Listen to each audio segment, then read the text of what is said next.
আগে চেক করো, তারপরে বিশ্বাস করবা, ঠিক কিনা? তাহলে এখন থেকে একটা কিছু শুনলে বিশ্বাস করবেন। একজন এসে বলল, ভাইজান আপনার মেয়েরে দেখলাম আরেক ছেলের সাথে বাজারে ঘোরাফেরা করে, ওই রমনার বটমূলে দেখলাম আপনার মেয়ে আরেক ছেলেরে নিয়ে ফষ্টি নষ্টি করে, লোকের কথা বিশ্বাস করে বাসায় যে মেয়ের চুলের মধ্যে ধরে মাইর, আইজো মার কাইলো মাইর। এরকম হতে পারে না? হয়তো ওই লোক আপনার মেয়ের মতো দেখতে আরেক মেয়েকে দেখছিল। এরকম হয় কিনা সমাজে? একজন এসে বললো, ভাই আপনি এখানে ভাবিরও তো দেখলাম ওই জায়গায় আরেক লোকের সাথে ঘোরাফেরা করতেছে, খবর রাখেন না বাসা? আপনি রেগে মেগে, ঘটনা কি? আমার খেয়ে আমার পরে আরেকজনের সাথে, যে এই বাড়িতে যে মাই, কোনো কথা নেই। দেখবেন যে ছোট্ট মারামারি থেকে এই ঘটনা অনেক সময় বিচ্ছেদ বা ডিভোর্স পর্যন্ত গড়ায়, ঠিক কিনা? ওই যে শোনা কথায় কান দিছে, ফাতা পাইও না, আপনি চেক করেন নাই। হয়তো আপনার স্ত্রীর মতো দেখতে বা আপনার স্ত্রী যে জামা পরে, যে পোশাক পরে, এরকম পোশাক পরে আরেক নারীকে দেখছে, আপনার বউ না এটা। আপনার মেয়ের ব্যাপারে যে তথ্য দিয়েছে এটা সঠিক নয়, সে আপনার মেয়ের মতো আরেকটা মেয়েকে দেখেছে, এসে আপনার কাছে বলে দিছে, আপনিও বিশ্বাস করছেন। ভেজাল আছে না নাই? এই ভেজালগুলোকে থামানোর জন্য কোরআনে এই বিধানগুলো নাজিল করেছে কে? তাহলে ফরিদপুরের ভাইয়েরা, সমাজটাকে সুন্দর রাখার তথ্য একটা শুনলেই বিশ্বাস করবেন না। সিলে কান নিয়ে গেছে, শুনলেই সিলের পিছনে দৌড়, নাকি? কি করবেন? আগে কানে হাত দিয়ে একটু দেখবো কান দুইটা আছে না নাই, তারপরে চিলের পেছনে দৌড়ান। তাহলে এখন থেকে আমরা তথ্য একটা শুনলেই বিশ্বাস করব। তাহলে কি করবেন? বলতে হবে কি করবেন? যাচাই বাছাই, জাস্টিফিকেশন অফ দ্য নিউজ। কোন নিউজ জাস্টিফিকেশন ছাড়া আমরা প্রচার করব, বিশ্বাস করব, শেয়ার করব না। আল্লাহ বললেন, ইয়া আইয়ুহাল্লাযীনা আমানু লা ইয়াসখারু কওমুম মিন কওম। ওহে আমার ঈমানদার বান্দারা, শোনো শোনো, খবরদার কখনো কোনো মুমিন বান্দারে ঠাট্টা করো না, অবজ্ঞা করো না, ঠাট্টা করো না। তার মনে কষ্ট হয় এমন কোন কথা তারে বলো না। Never stop of anybody. কাউকে নিয়ে ঠাট্টা করবে না, তার দেহ নিয়ে, তার আকৃতি নিয়ে, তার বংশ নিয়ে। এক লোকের বাবা ছিল চোর, কিন্তু তার ছেলে অনেক ভালো। আপনি কি তারে বলতে পারবেন তুই চোরের ঘরের চোর? বলতে পারবেন? চুরি করছে বাবা, ওর কি দোষ? কথা বলেন। এগুলো কবিরা গুনাহ। আওয়াজ করে বলেন তো, কি গুনাহ? কবিরা গুনাহ। কারো আকৃতি নিয়ে, আমার ফরিদপুরের কলিজার টুকরা যুবক ভাইরা, কারো আকৃতি নিয়ে কখনো অবজ্ঞা করবে না, তুচ্ছ জ্ঞান করবে না। এটা কবিরা গুনাহ, এটা আল্লাহ খুব অপছন্দ করেন। এর কারণ আকৃতিটা আমাদের হাতে নাই। আমাদের কারো নাক লম্বা, কারো খাটো, আমরা কেউ কালো, কেউ সাদা, আমরা কেউ স্মার্ট, কেউ অন্যরকম। তো এই যে আমাদের এক এক ধরনের আকৃতি, এটা কি আমি বানাইছি? আপনি বানাইছেন? দিছে কে?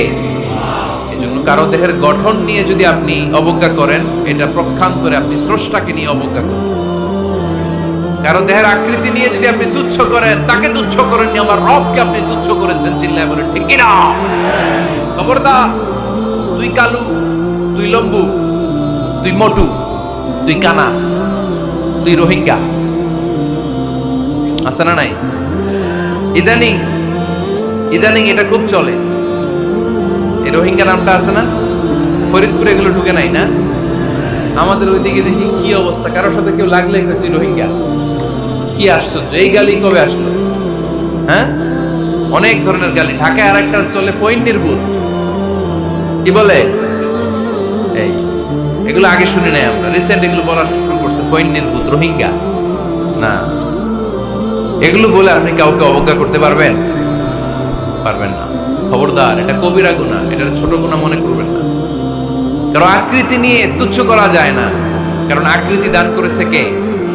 হুয়াল্লাযী ইউসাউবিরুকুম ফিল আরহামি কাইফা ইয়াশা, লা ইলাহা ইল্লা হুয়াল আজিজুল হাকীম। তিনি এমন সত্তা, যিনি তোমাদের চেহারার অবয়ব দিয়েছেন, তোমাদের আকৃতি দান করেছেন তখন যখন তোমরা মায়ের পেটের ভেতরে ছোট্ট চোখের মতো ছিলা। মায়ের পেটের ভেতরে আমরা যখন সবাই এত ছোট্ট, তখনই আমাদের চেহারার আকৃতি দিয়েছে কে? কে সুন্দর হব, কে ছেলে হব, কে মেয়ে হব, কে মোটা হব, কে চিকন হব, আমার ইচ্ছা হয়েছে? আওয়াজ করে বলতে হবে, কার ইচ্ছায়? প্রত্যেককে যদি আল্লাহ প্রত্যেকের নিজের চেহারা ডিজাইন করতে দিতেন, আল্লাহ যদি বলতেন তোমার চেহারাটা কেমন হবে তুমি ডিজাইন করো, তাহলে আপনি আপনারা কেমন বানাতেন?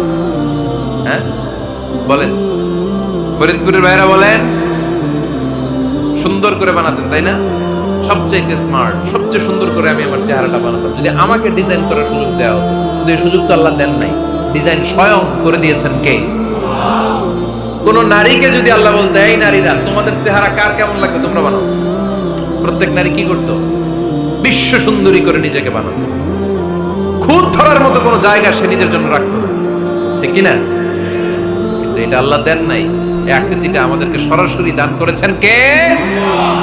খবরদার, আমাদের অনেকে বিকলাঙ্গ, আমাদের অনেকের হাত ছোট, পা বড়, দেখতে মোটা, কেউ চিকন কেউ কালো। খবরদার, কারো আকৃতি নিয়ে কখনো কোনো অবজ্ঞার সুরে, ঠাট্টার সুরে কোনো কথা আমরা বলবো না।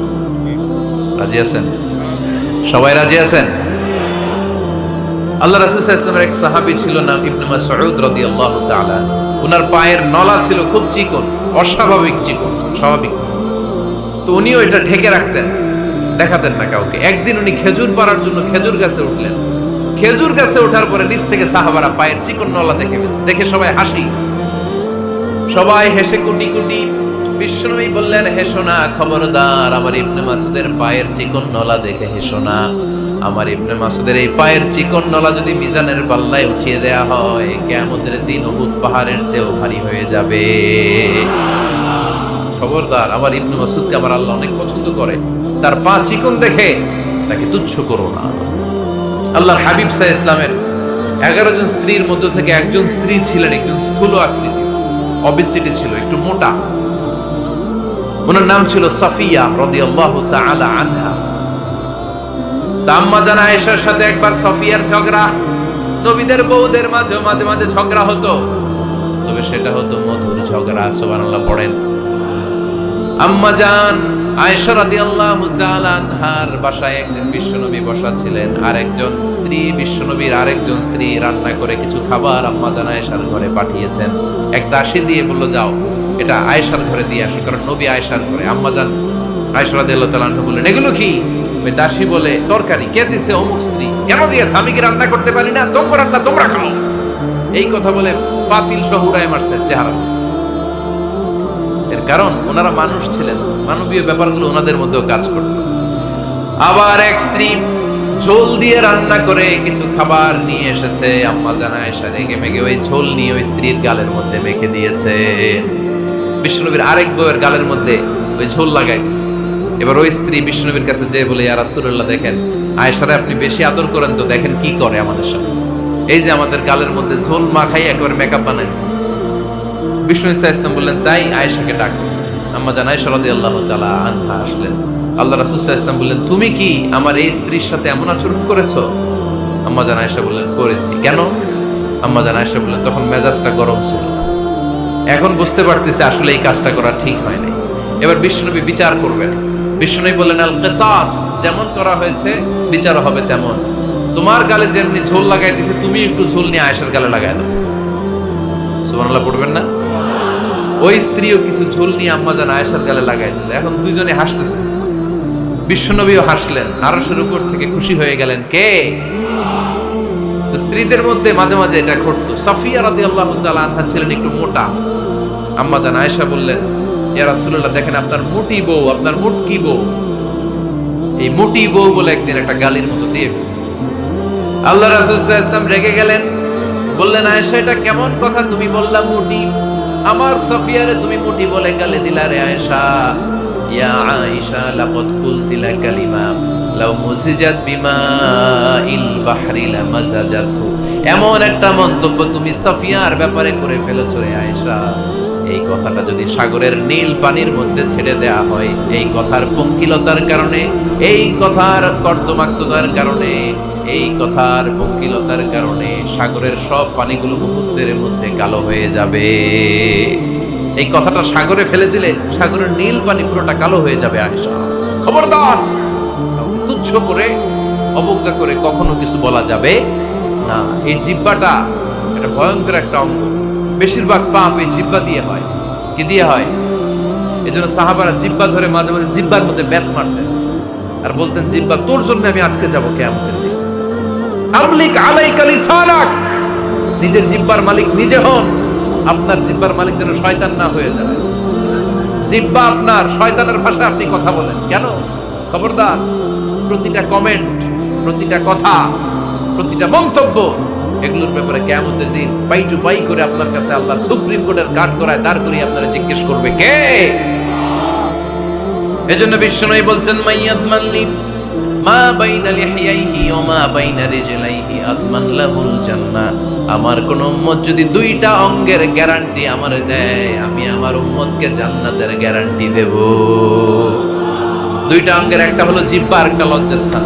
দুই চোয়ালের মাঝে যা থাকে লিজ্জা জিহ্বা, আর দুই পায়ের মাঝখানে যা থাকে লজ্জাস্থান। এই দুইটা অঙ্গের গ্যারান্টি যদি বিশ্বনবীকে আপনি দেন যে নবী জিহ্বা আর লজ্জাস্থান এই দুইটা অঙ্গের কোনো পাপ আমি করব না, নবী বলে আমি দুনিয়ায় তোমার জান্নাতের গ্যারান্টি দেব।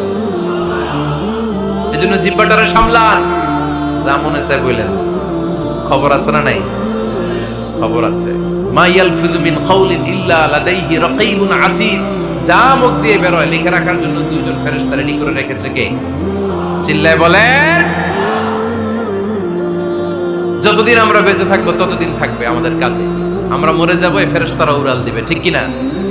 দুই কান্দে জি ছিল যে তোমার দুইজনা পাহারা, তোমারে একলা থইয়া পালাইছে তাহারা। তোমার আটকুঠুরি নয় দরজা বন্ধ এবার হলো রে হলো। মুখে আল্লাহ রসুল সবে বলো, ও মুখে আল্লাহ রসুল সবে বলো।